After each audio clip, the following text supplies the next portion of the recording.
Good afternoon, everyone. How's everybody doing here on a Wednesday? A very nice day here in New York City. Hopefully, it'll be even nicer in about 5 hours from now, which means that the Yankees would have won their game. So we're all anticipating. Hopefully, today's going to be different vibrations. Of course, everyone, the game will be right here on NY Yankee Mania, play by play, and we'll have it all for you around 6:05 p.m.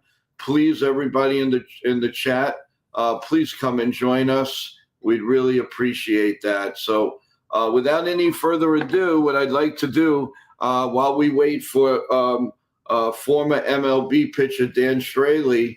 I want to give you guys the Yankee lineup. Actually, both lineups. For the Red Sox, we have Ref Snyder leading off, Story second, Bregman third, Gonzalez fourth, Narvaez fifth, Eaton sixth, Durham seventh, Rafaela eighth, and Sogard ninth. For the New York Yankees, a little different lineup and back to the way it should be. Trent Grissom will lead off. Aaron Judge number two. Bellinger three. Ben Rice back in the five. Chisholm six. Oswell seventh. And Anthony Volpe eight. And Ryan McMahon nine. Of course, pitching today, Carlos Rondon against Brian Bello. So that is your lineup for today, folks. Want to say hello to everybody, to people in the chat. JG Insight, how you doing? How's it going? Michael, what's going on with you? How you feeling? Hope everybody's doing well. In the eye here on the computer, we have the usual suspects. How's it going, Jeff? Let's see. We also, hey, Nicola, how are you? Welcome back to the stream. I've not seen you in a while. Hope you're doing well, you and the family. Also, we have Bob Rizzo. How you doing? John Ferrazzo, how are you? Let's see. Eve is on here. Teresa's on here. How's it going, everyone? Richmond Valley Pharmacy. Also, Paige Laundromat is in the house. Thank you, Paige, for a little sponsorship on our live play-by-play a little bit later. Thank you so much. So everybody's in the house right now. We want to welcome everyone. Remember, everybody, we're still 39% of you watch the whole broadcast, and you still haven't subscribed. Please subscribe. I can't tell you how important it is to us. And to the community and to everybody. You subscribe, you make it so much easier. Then all you have to do is just press notification, and you'll find out everything that's going on, the lineups, the trades, the acquisitions, whatever it is, especially New York Yankees, you're going to know about it. So please come in. We are headed to our next plateau, which is 550 in subs. Thank you, everyone, for the super chats. Really, really appreciate it. Everybody's been so kind and so great. I really, really appreciate that. Again, today we will dissect what the Yankee game, the Yankee lineup. Hopefully, we put a lot of pressure on the Red Sox tonight. None of this one-run baloney. Go out there, get 2, 3, 4, 5 runs. Boom. Let's do it. Hey, Katie. How are you, Katie? How are things going with you? I hope everybody's confident, and we're going to go out there and do what we need to do. Yankee fans are pumped. Yankees have to be pumped. I saw a quote. Aaron Boone said the one thing he regrets from last night is putting in Chisholm for Rosario. Rosario should have been batting in that inning. You know, when you put somebody in, you really, really should leave them in. You really, really should leave them in, and then go from there. So he didn't, and I mean, listen, it wasn't the only wrong move, but again, what was bothering me and last night was some stream. Everyone, you all came in. We basically broke our viewer record yesterday. Congratulations! I mean, we did a nice viewing last night, thanks to you, everybody in the chat. So and again, the bottom of the ninth inning was I mean, you want to watch the first three batters, and then you want to throw the remote out the window along with the TV and along with everybody. That was the problem yesterday. That was a big problem. No reason, I cannot believe they just couldn't hit the ball. And then all of a sudden, the velocity on Chapman went from 95 to 101. I'm not saying they can't hit 101, but Jesus, really. So I'm really hoping that this is not the last game, the last day of Yankee baseball. I mean, obviously we want to play tomorrow, and do we ever want to play tomorrow? So that's JG. There were a lot of mistakes yesterday. Why he didn't leave Max in there, I have no idea. He could have gone at least another 2-3 batters. We would have gotten out of that inning, and then you would have went with the big guns. But they didn't do it. They did not do it. Rather, you want to blame Boone, you want to blame the organization, whatever you want to blame.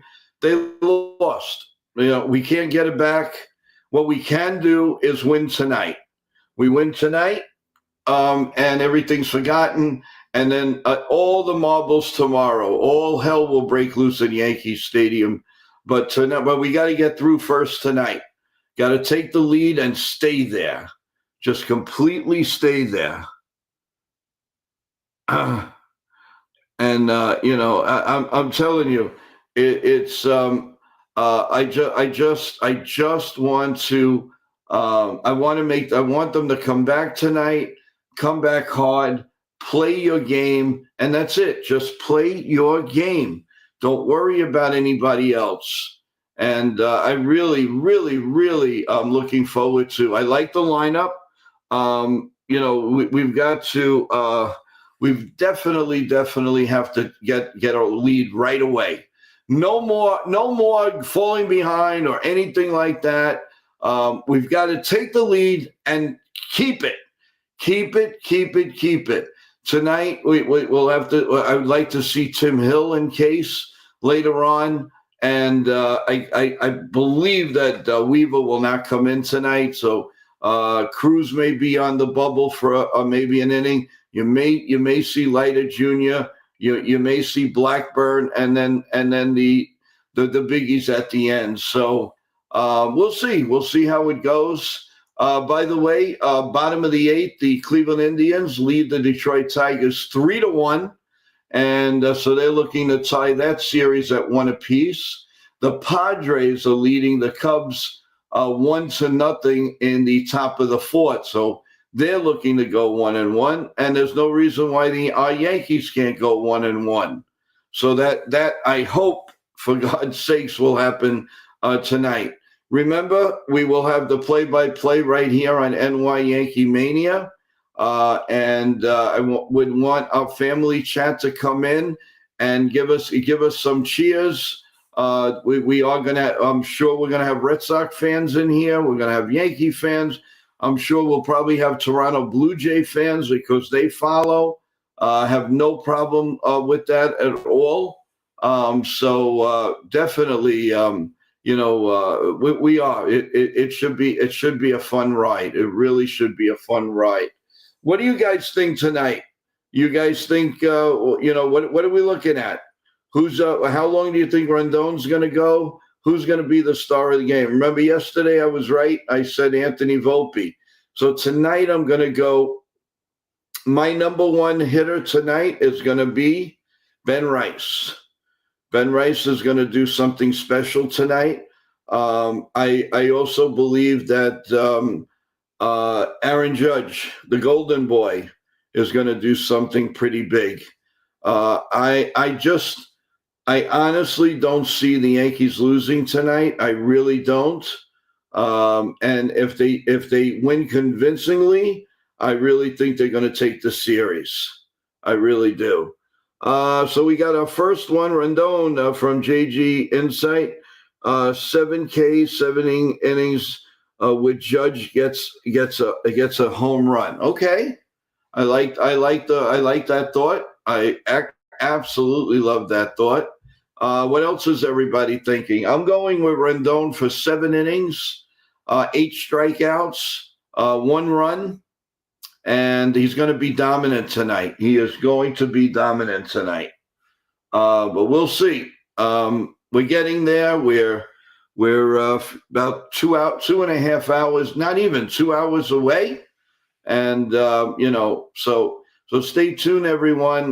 We're still waiting for a guest. Former Major League pitcher Dan Straily will be joining us, hopefully today, and we'll talk a little bit of baseball and, of course, about the Yankees and their playoff chances.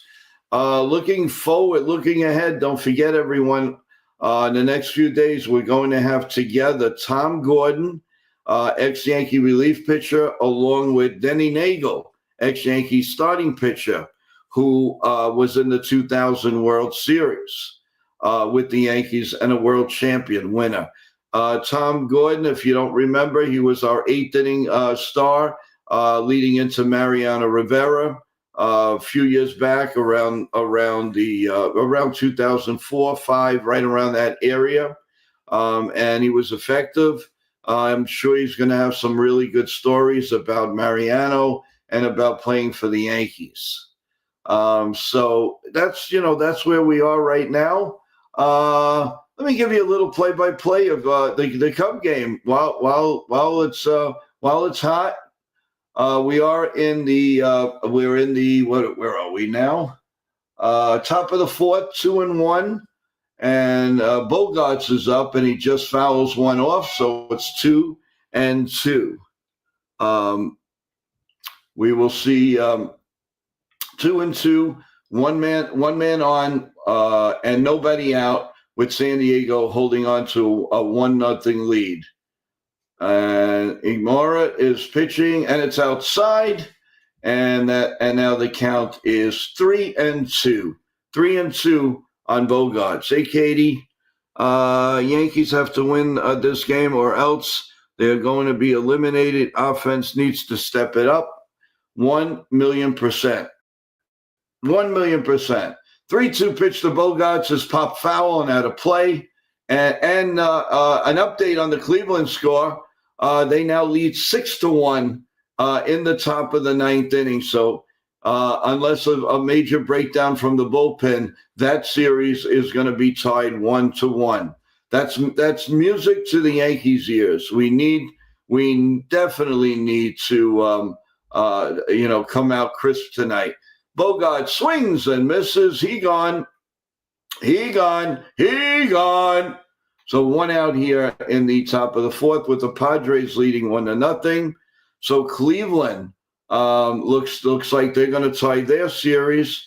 Hey, Nitin, how you doing? How's it going? One day before Big Nitin goes away, goes on his nice vacation to South Africa. Good for him. We're going to miss him, but I'm sure he's going to be in touch with Yankee Mania, and we're really hoping so. And I hope you have a great time with your family. You deserve it. You work as hard as anybody that I know. So I really would appreciate, you saying hello. That would be great. And let's see how it goes. So with that in mind, we will wish you well. But you got to come back to us right away, man.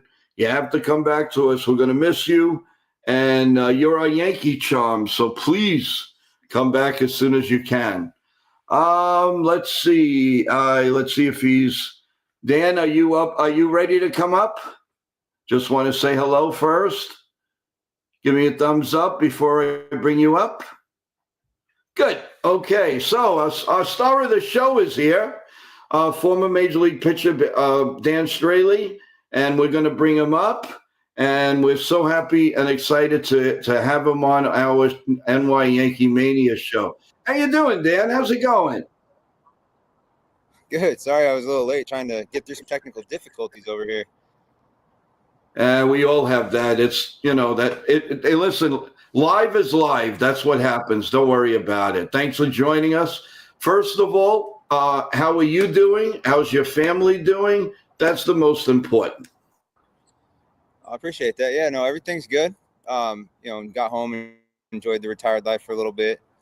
Family's doing great. 8-year-old boy and a 8-month-old boy, and now I'm back Oh, finishing my degree at the University of Oregon, and I'm one of the student coaches here with the baseball team. So life is good.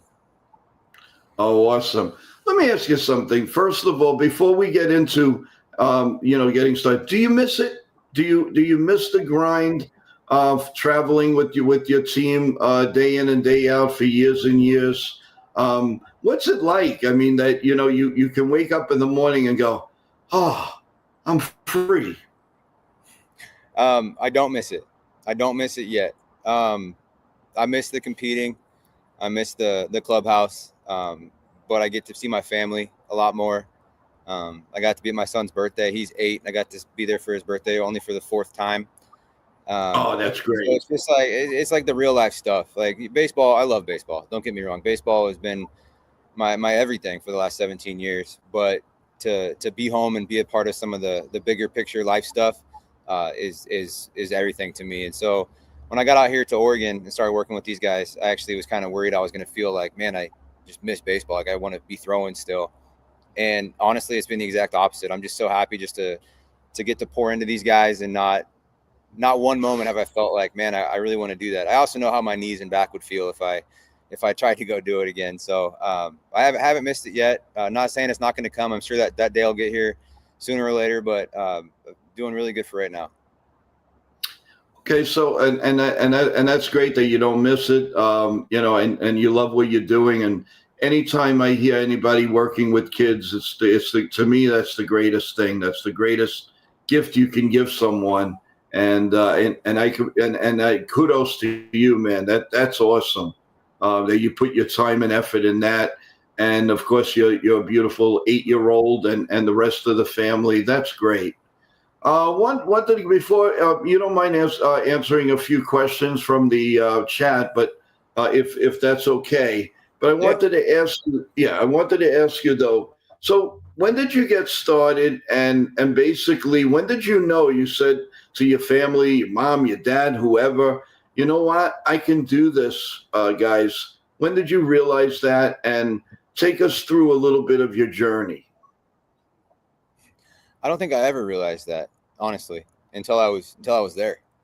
I was a 24th round draft pick, and I just had my head down. I was just working. I was just trying to get better. I got drafted. I basically threw a fastball, and I was a product of the Oakland A's pitching development system underneath Gil Patterson, who 78 Yankee champion Gil Patterson, and he was running the show there for the A's for a long time, and then flipped over and worked with the Yankees minor leagues for a little bit when he was going through some stuff at home, so he could be home in Tampa. And I was just a product of the system. Honestly, I always work ethic was never something I lacked, and I was willing just to really get in on that and just put in the work every single day.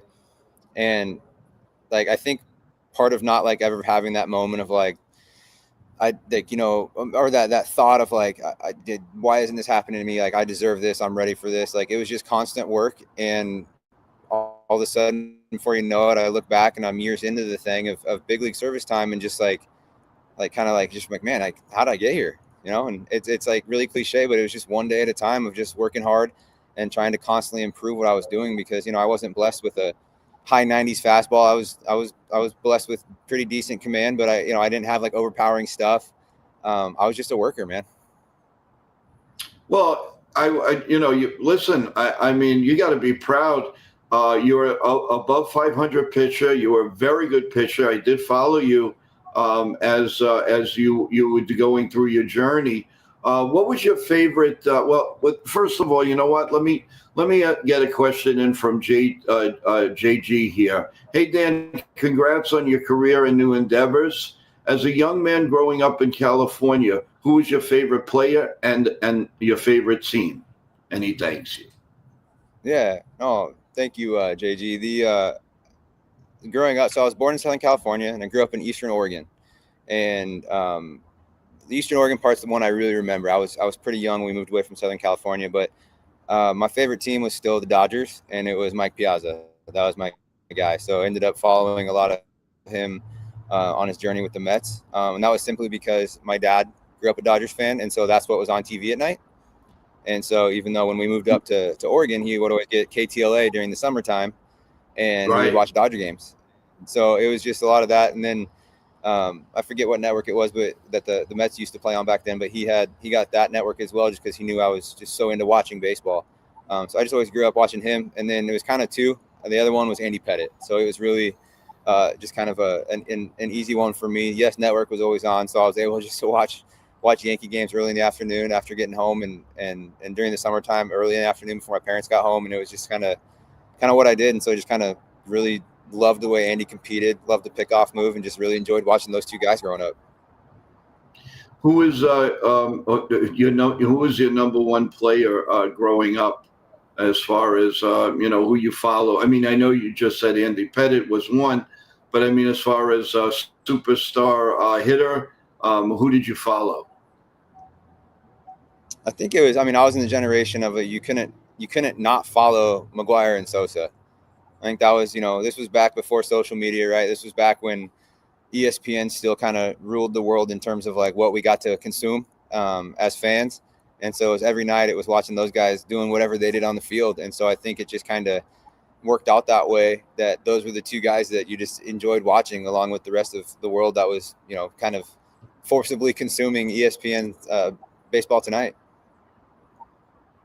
Yeah, you're right. I remember those days. I remember when they first started. I was, kind of young, but it was like, oh my God, we have an all sports channel. I mean, look at this.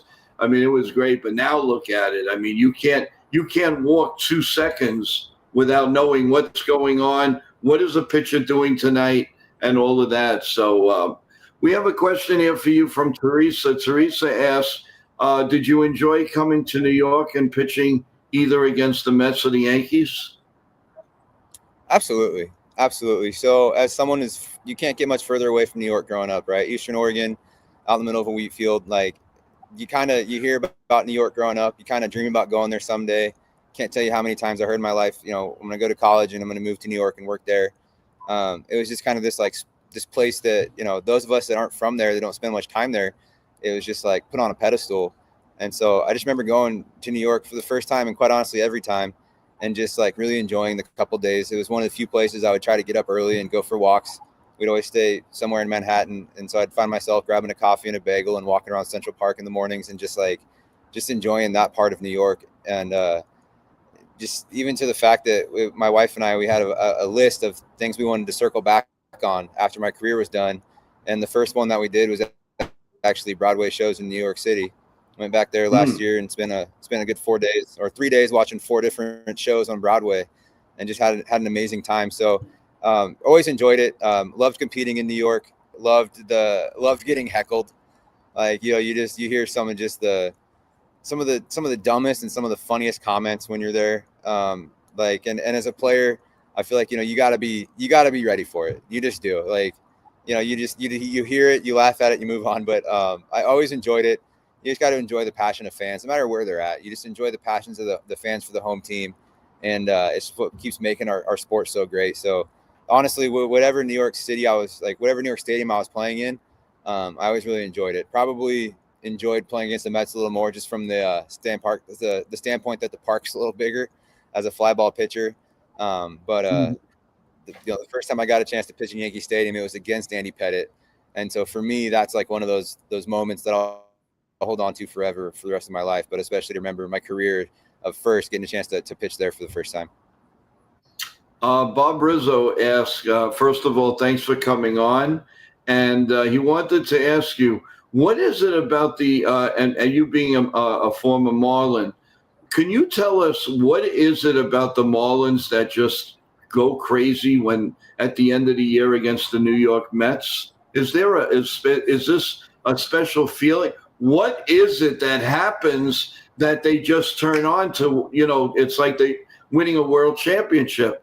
Take us. Have you been in the middle of that? What does it feel like? Because it just seems like they just want to destroy them. I don't have an answer for you. I genuinely don't. I don't think there's like conversations about it. I just think it's just one of those things. It's like baseball is baseball, right? Anybody has a chance to win when you show up to the yard.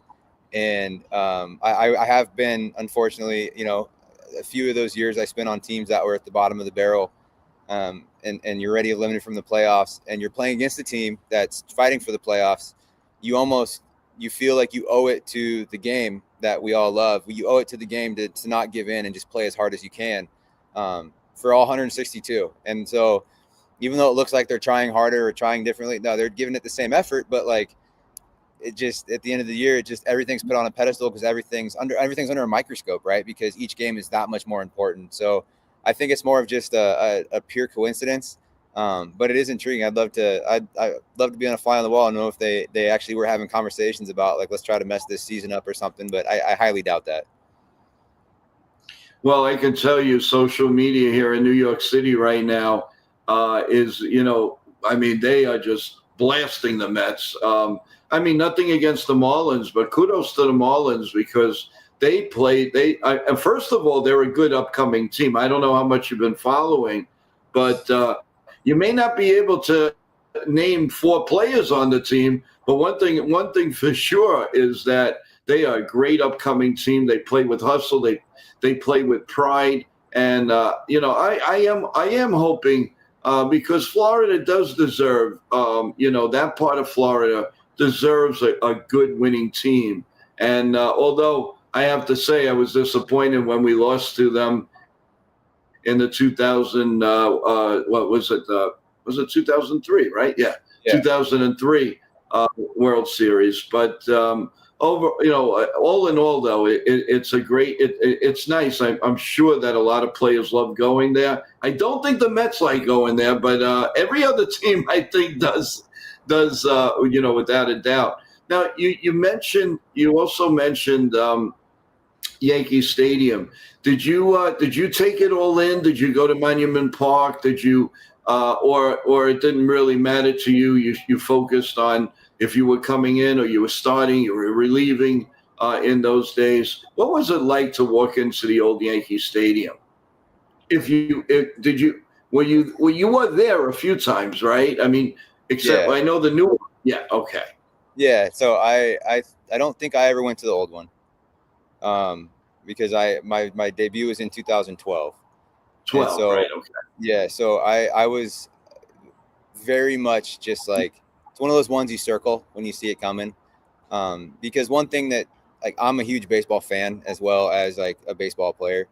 I love consuming the sport, love watching it, reading about it, just all the intricacies of it. I love it. Going to Yankee Stadium, it just felt like you were going to to Mecca. You were going to you were going to the Vatican City, wherever you want to call it. You were going there because it's, however you want to call it, shape it. It's kind of like worldwide known, like the kind of the center of baseball, right? Like it's just like forever, all the championships and everything else. And so as just like a kid growing up, like it's one that you just, when you see yourself, envision yourself, winning the World Series, like I feel like for me as a kid, it was like I was striking out somebody to end the ninth playing for the Yankees. And so like when I got a chance to go there, it was very surreal. Definitely took the time to walk around the park, definitely took the time to experience everything I could, walked on the concourse, just got there early and just walked around and just checked it all out, partly to help calm my own nerves because I knew I was pitching on the third day and I just wanted to make sure that I was comfortable there. But as a fan and the little kid in me just wanted to go see it all. Kevin in the chat also asks, first of all, thank you for being on the show. And he does definitely remember seeing you pitch and grow in the last few years. And he asks, What are your thoughts on what the umpires nowadays and the ABS system? Are you for that? Are you against it? And do you think down the pike and at the end of next year we're going to see a lockout or a strike? So, lockout or strike, I'm not. I have no clue. I haven't been a part of the union for a few years because I was playing in Korea, and then I came back to AAA and never got back to the big leagues. So I haven't heard a thing from the union. That's a very on purpose thing. That's very much an in-house thing. So your guess is as good as mine there. Um, and then I forgot what was the first part of that. I got so distracted. No problem. No, he's just asking about the ABS. Oh, okay. Are you liking possibly for next? How do you feel about that? Yeah, so the ABS system, last year in AAA, got a chance to pitch with it, and I really like the challenge system of it. I think that's a pretty pure form of the game still. We got balls and strikes being called by the umpire, and it's kind of like the base challenge system now, where you mess up twice, you lose your right to challenge. So you got to be kind of careful on when you challenge. But I like that version of it a lot better than just the complete ABS. And the reasoning is like, part of this game that we love is the human element, like the air part of it, right? Where the human element of it just makes it beautiful in my mind. And when we had the complete ABS days, I remember one time specifically, it was a 1-2 count, 1 out. Guy calls a cutter up and in to a left-handed hitter. I zoo it. It's up and away, arm side. And the guy throws down to second base, throws him out at second. I stand back up. Catcher's off the field. I'm really confused. And he said, no, ABS called it a strike. I was out of the inning. And to me, I didn't earn that strike. Like, to me, it's like, I kind of grew up in the day and age where you got to kind of at least be somewhat close to your spot to earn an edge, to earn a corner. You don't get to miss all the way across the plate and still get rewarded for it. And so I understand both directions. I understand both philosophies. But just like, if I was the one, make a decision right now, I'm saying the challenge system. I thought it was pretty good, especially when the game's on the line, and just there's just a missed call. No other really way to put that. Just a really blatant missed call. Be able to get it right, I think, is really important. Also, what do you think about the phantom runner in the 10th inning? Do you like that as a relief pitcher coming in, that you already know there's somebody on second? I think it's very unfair to the relief pitcher, and I don't like it.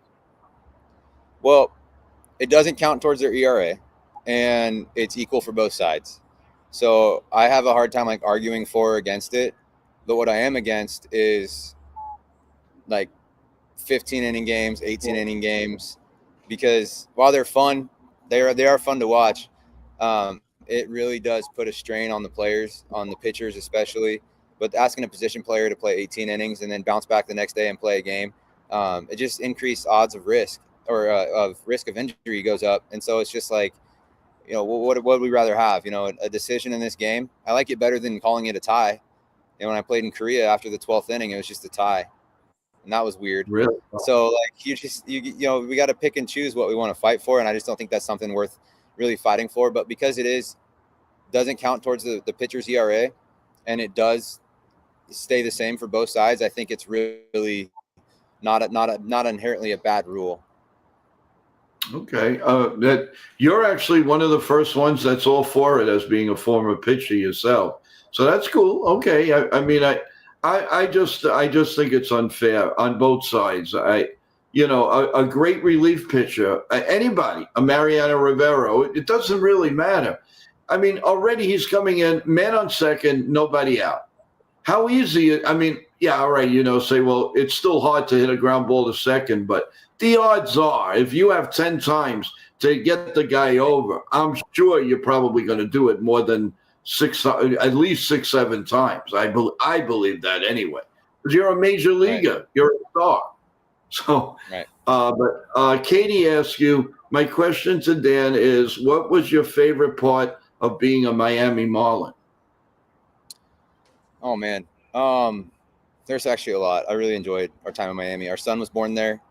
Got a chance to play with a lot of really good players. You know, Yelich, Stanton, Ichiro, Real Muto, Ozuna, Martin Prado. I got a chance to be around a lot of really, really good people, and I really enjoyed that. You know, I really, really like the ballpark. Playing in that ballpark was, once you're in the ballpark itself, is really nice. You know, it's no secret that the area around the ballpark isn't the best, and but once you're inside the ballpark is great. And then as a foodie, I enjoyed all the different food options that we had in Miami. It's a melting pot of just food and different culture, and really enjoyed that part of it. But you know, it's one of those deals where you're just grateful to be wherever you are, and it's really hard for me to like pick apart anything that I got a chance to do as a Major League Baseball player in a negative way, because I understood that what an honor, what a blessing it was to be able to do that. Mm-hmm. What was your, before we get into a little bit of playoff talk, what was your favorite memory being on the field, and what are you most proud of? Oh man, probably my favorite memory was probably I had a 14 strikeout game against the Padres, Yeah. and that was probably, it was one of those moments where you walk away from it and you're just like, Ichiro would say it after every home run, but I literally walked off the field and was like, how did I do that? Like, you know what I mean? It's not like I don't believe in myself, but it's just like, how how did I do that? Like that was incredible. That was a And great game.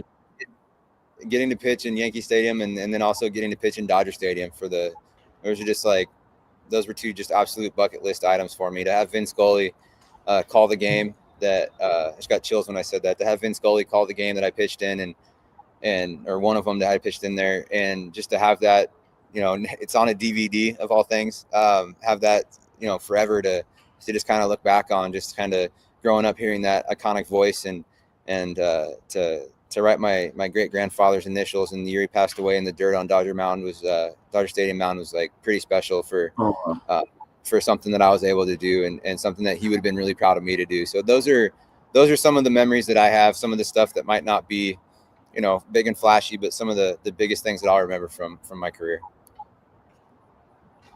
Well, kudos to you, because anybody that retires and it's over 500 is great in my book. And so we, you know, I hope you're very proud of what you've done, because you are a very, you know, you did a great job. You had, I believe you had some great moments, but being over 500, it's got to make you feel good inside, man. It really has to, and that's something you should be really proud of.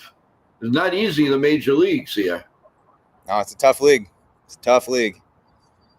Yeah. Oh, yeah, without a doubt. As far as the playoff goes, what you're thinking? Who do you think is favorite? Who would you like to see in the World Series? Give us your thoughts. And You be know what's careful. This is a Yankees. No, just kidding. No, you're good. What's really funny about this, like seriously, what's funny about this is I had to go look up yesterday who was in the playoffs, I because believe you. yeah, I checked out. I wasn't on my phone. I was being a dad and a husband. You know, I was trying to be the most present possible father, husband, friend that I could be to those loved ones around me that supported me for 17 years. That when I was got a chance to be home for 2.5 months before I came back to school. But going into that, I can't really give you good answers here, because like I couldn't tell you who's even on all these rosters, to be honest with you. I can look at Mhm. I can look at the rankings, but I wouldn't have anything of substance to be able to contribute to this conversation. Were you surprised that the Mets didn't get in with the hoopla about Juan Soto and all of that? Did that surprise you a little bit, if you were following, you know, here and there? Yes, just because like, you know, I do think it's good for baseball when teams go out and spend money and those teams are successful. I think that's really good to raise, you know, raise salaries across the league. And I'm obviously I'm for the owners paying more to the players, right? Not just the Oh, yeah. superstars, but to just everybody, because, you know, when you go live this thing out, like these guys don't make money for years and years and years until they do. And, you know, one of the biggest misconceptions is that everyone that plays in the major leagues is a millionaire, and it's just not the truth. You know, they're just guys that there's a lot of guys that get to play up there for a year and you don't make $1 million even. And then there's taxes and everything else. So I think it's really good and really important when those teams do make it to the playoffs, because it shows this is what happens when you spend money, you get to go to the playoffs.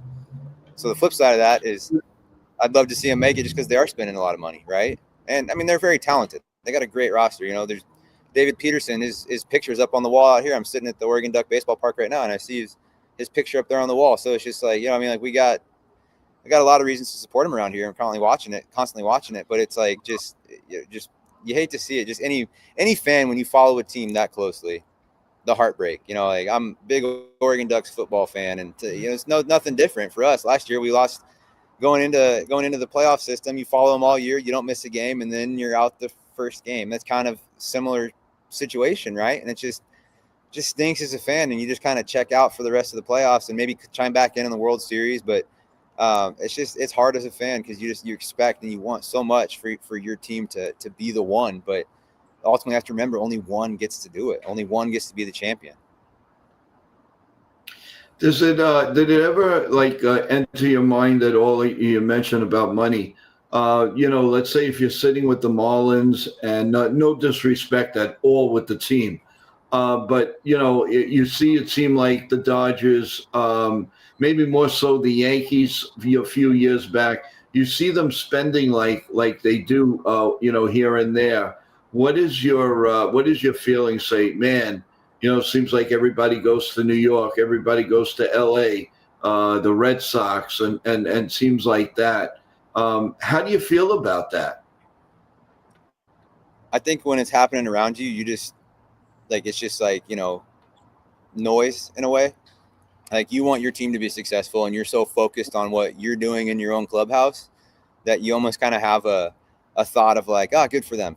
Must be nice for them. And then you just get right back to work, because baseball is going to baseball. And so you can go up there and the Marlins can go beat the Yankees today. Obviously they don't get that opportunity in playoffs and everything else, but like anybody can go beat anybody on any day. And that's just what's crazy, no matter who's pitching or who's in the lineup, who's not. And that's just one of those things where, you know, good players get rewarded financially. And when they end up on really good teams, you know, the expectations rise and all that stuff keeps happening. But those guys are just getting rewarded for having a lot of success in their craft.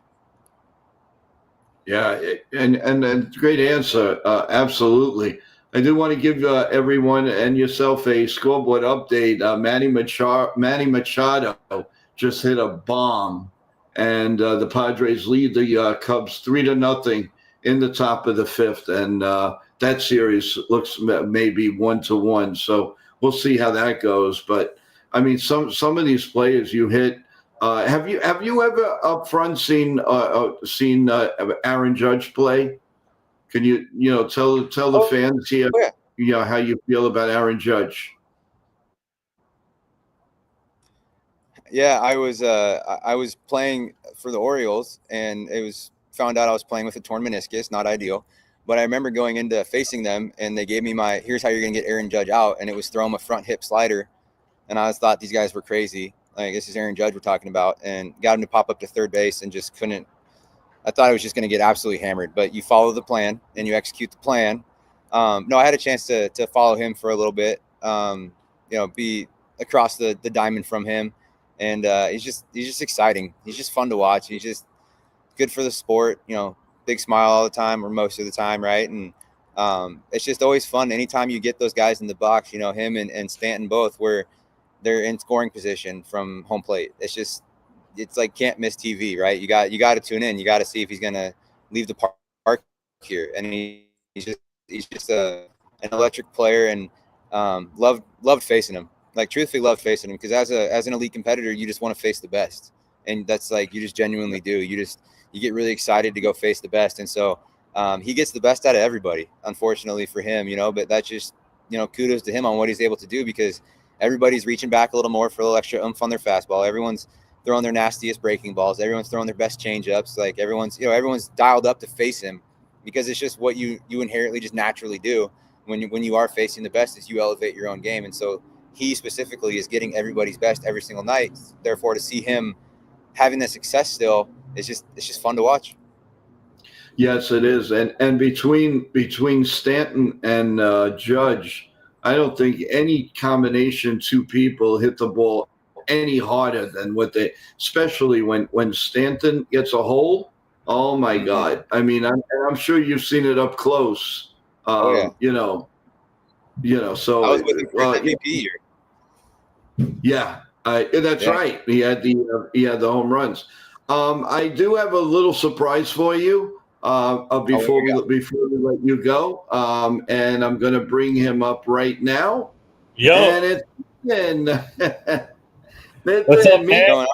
What's going on? How you been? Doing well. Just sitting here. We got practice getting ready to start, so I got to get going in a second. But yeah, thank you for joining Joe's show. He's the best. Absolutely. Yeah. No, I really appreciate you guys getting the opportunity to come on here and talk. And sorry into the playoff conversation, but I'll be tuning in because we got it on in the office and they got it on in the clubhouse here now. So I'll be tuning in for the next couple of weeks. Hey, good luck with Oregon and good luck with the practice, man. I appreciate it. Thank you, guys. Yeah, and come back to us one day. Anytime, you're more than welcome to come back. Thank you. All right, sounds good. Let me know. Let me know when you need me. You got it. God bless you and your family. You take care. All right, Natino. What's up, Natino? Great interview. What a nice guy. No problem, guys. Really down to earth. My team and I know the best people in the industry. We know a lot of people in the industry, man. Let's go. Unbelievable. So, my man, how are the Yankees going to do tonight? Let's hear it. I'm afraid. How about you? How do you feel? The lineup looks better, though. Way better. Yes. When it has Ben Rice in it, it looks way better. So now they just have to have a better approach at the plate. Brian Bell is a much different pitcher than Crochet, obviously, coming from the right side. So I think the Yankees should be fine. I think all they have to do. We got Rodon on the mound, and our pitching is not the concern, but the hitting they have to start doing a better job. So I'm hoping maybe they can, like you said, Joe, earlier before you told me that the Yankees need to score at least 3-4 runs to get the momentum in one inning. So if they do that in one inning, trying to get 5 runs in one inning, then we should be fine. But they cannot let and plus bullpen. Aaron Boone needs to manage the bullpen.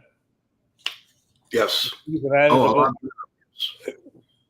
Properly. So let's see what happens tonight. I feel confident. We got Jazz back in the lineup. We got Ben Rice.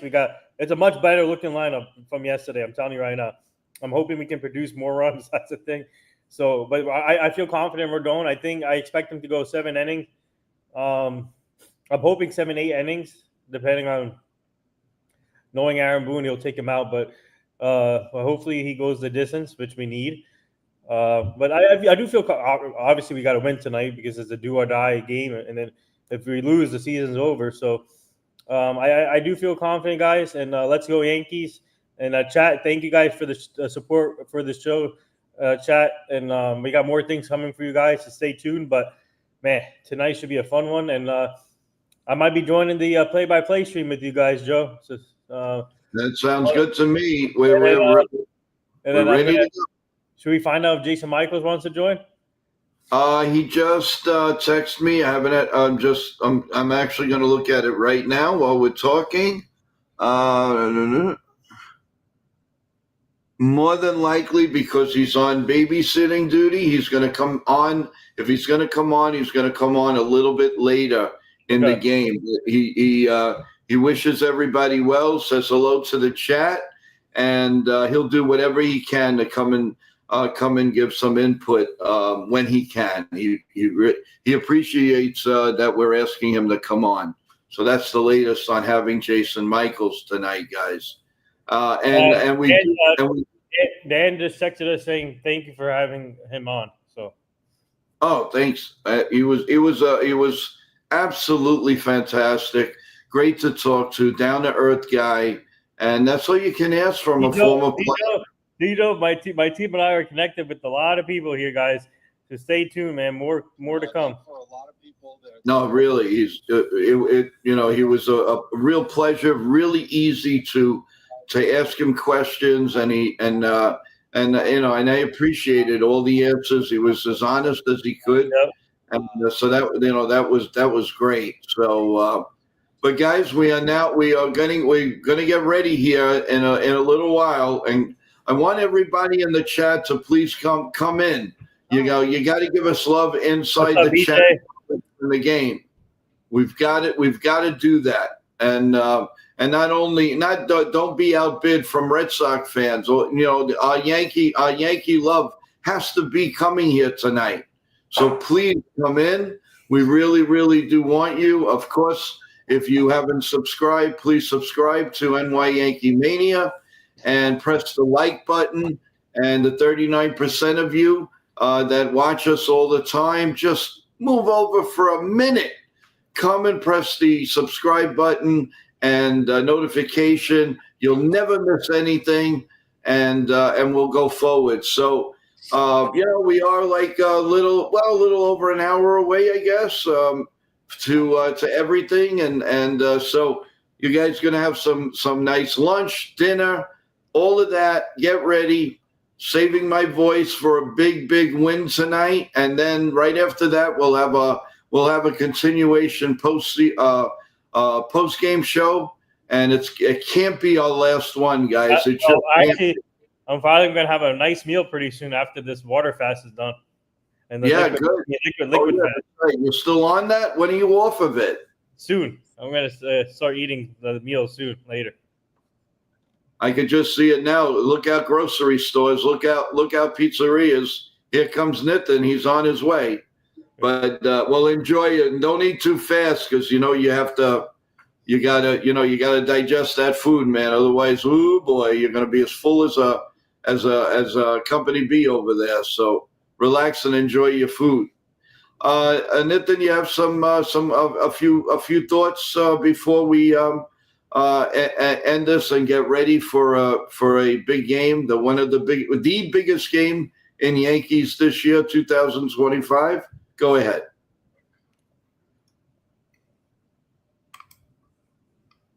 What was the question again? Your final thoughts before we end it, before we go to the play-by-play. Hey guys, enjoy the game today. Let's go Yankees. Have a good meal. Hopefully we get this big win, and let's keep it going. This is obviously we got to win tonight. Keep the season alive, and I feel confident. I do feel confident today that we're going to score a bunch of runs here. Hopefully, Yankees had some success against Bello before, so let's see what happens. But let's take it one inning at a time and make the right plays. And if Boone makes the right changes in the bullpen, then we'll be fine. So, as a team. So, who do you think is going to be the star of the game, and who do you think is going to be the? How long do you think Rendon's going to go tonight? I think Rendon goes 7 or 8 innings. 2 to 3 earned runs, 10 strikeouts, two walks, 7 hits, and then when Stars hit in the game, it would be Ben Rice, Judge, Stanton, Jazz, and then Belly. Your number one guy, who do you think? I mean, really your number one, Ben Rice. Me too. That's what I feel, and I feel it like I always do around my body. So you know what that means. That means home run for Ben Rice. So, listen. I mean, Nitin, we all know this is it. The Yankees need the next 2 games. I mean, well, this game before tomorrow, but there's no question about it. They really, really, if they want to salvage anything, they have to come out and forget about yesterday, forget everything, just go there and pounce on them, get them out of the game, just get them out of the game, out of the loop. And you can do that, and I think we're going to be great. So I'm looking forward to doing the call of the game, but I also want our Yankee family to be here because we can't do it without you guys. We have to do it as a team. Yeah. You know, always. You have the chats going. I'll try to answer as many questions as I can, but we've got to concentrate on the play-by-play, and let's hope that the Yankees have it in them to rah-rah and win tonight, and then we worry about tomorrow. So thank you, Nitin. Thank you for a great guest, and Dan. He was awesome. Looking forward to having him back.